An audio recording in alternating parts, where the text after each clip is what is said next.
Ahlan wa marhaban bikum. As a channel member, our promise to you is to deliver exclusive contents which will skyrocket your Arabic learning. And in the last episode, if you had watched the video link placed above, we discussed 4 of the prepositions in the Arabic language, which we call the huruf al-jar, and the rules guiding them. The 4 prepositions we discussed the last time were min, which means from, fi, which means in, ila, which means to, and ala, which means on. Today we want to discuss 4 more of these prepositions in Arabic, providing you with lots of examples on them. Are you ready? Now let's move on. The first one we shall be discussing about today is the word be. Can you see this letter, which is just letter ba? This is also a word. In the Arabic language, there are several letters which are used singly to represent or to have the meaning of a word. The word be here is also a harf al-jar, which is a preposition. And if you recall, in the last episode, I told you that these huruf, these particles or prepositions, they are called huruf al-jar because they put the noun coming after them in the majrur case. Majrur meaning in the genitive case, that's jar case. They make the noun to become majrur, carry in kisra. Nouns originally will carry dhamma at the end of it, but if they appear after one or after any of these prepositions, they now carry kisra. The word be have several meanings. One of these meaning is what? In. So it could be used to mean in. The be, this ba kisra be, could also be used as by. It could also be used to mean with. An example of this, let's look at the verse that we have, the basmala, which is the Bismillahir Rahmanir Rahim that we recite before any surah. Look at the word bismi. Do you know that this word is a 2-in-1 word? Yes. Some of us may have thought in the past that this is a single word bismi, but let you know this is a 2-in-1 word. Because the first word is be, which is the ba kisra be that we are treating, while the second is ismun. What is ismun? Ismun means what? Name. So be here means in. That is why when they translate Bismillahir Rahmanir Rahim, they will say in the name. So be here means name. So be means what? With or in. In this basmala, it could be used as be, with, or in. So when you say bismi, it means in name. That's in the name. Bismillah, in the name of Allah. So, or you say with the name of Allah. That's why it is said by the Mufassirun that there is a taqadir. There is an omission here, which is abtadi'u, I begin. Bismillah, with the name of Allah. So here you can see that the ba there means with or in. I begin in the name of Allah.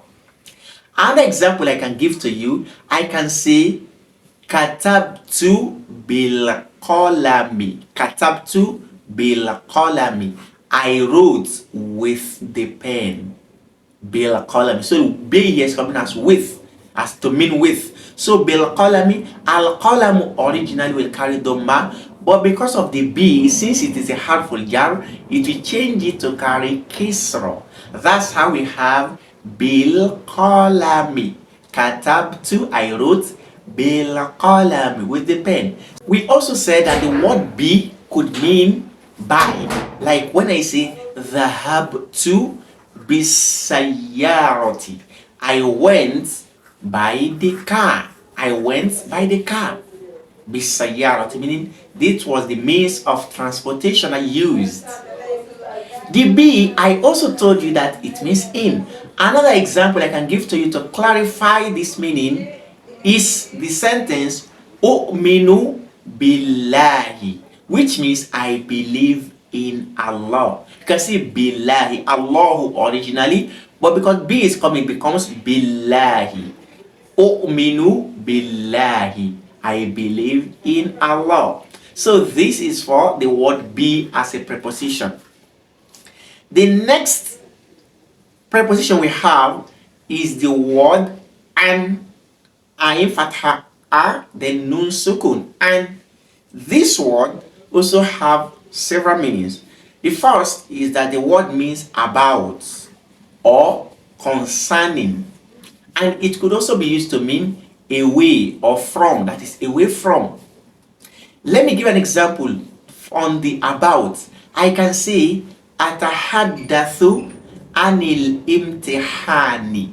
Atahaddathu anil imtihani, which means I'm talking about the examination. About the examination. So an here is the harful jar, while the noun coming after it is called ismul majrur, which means the genitive noun, because harful jar has made it to carry kisra.